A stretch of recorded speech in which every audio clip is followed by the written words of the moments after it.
Mambo vipi?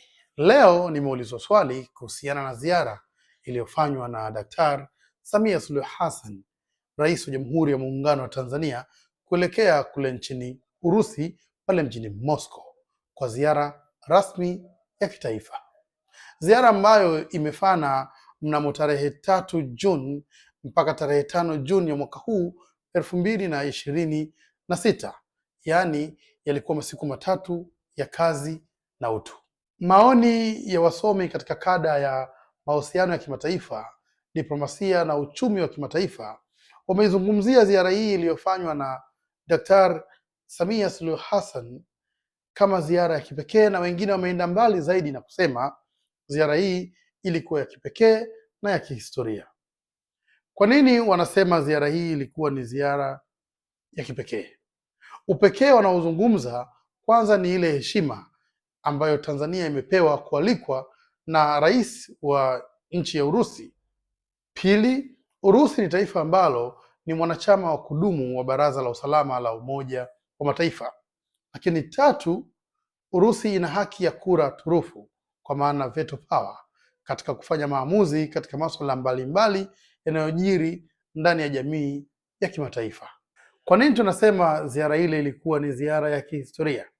Ya kihistoria kwa sababu Tanzania imetuchukua zaidi ya miongo mitano, yaani miaka 50 zaidi, kuweza tena kupata mwaliko wa kurudi katika taifa lile lenye nguvu la Urusi.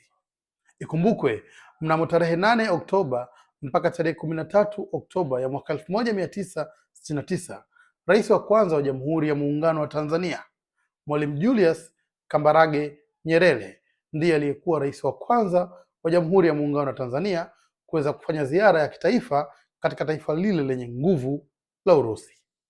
Hivyo, Rais Samia anakuwa rais wa pili baada ya miaka 50 kupita na kutengeneza mahusiano ya Tanzania na Urusi yaliyochanya na yenye maslahi kwa pande zote. Yapo mengi ambayo Rais Daktari Samia Suluhu Hassan ameyafanya katika ziara yake, lakini moja lililonivutia zaidi ni pale aliposwitch kutoka kwenye Kiingereza na kuja kwenye Kiswahili. Business with Russia. How are you going to circumvent or bypass the sanctions?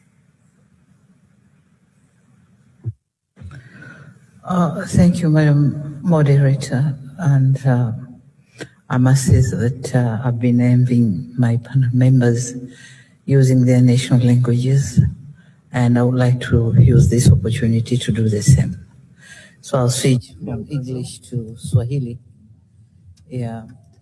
You have asked a question about sanctions and how we can circumvent through. I want to assure you that Tanzania is not under sanctions. Na tunajipanga kufanya maendeleo ya nchi yetu, lakini hatuko kwenye sanction. Yaani ilinoga zaidi.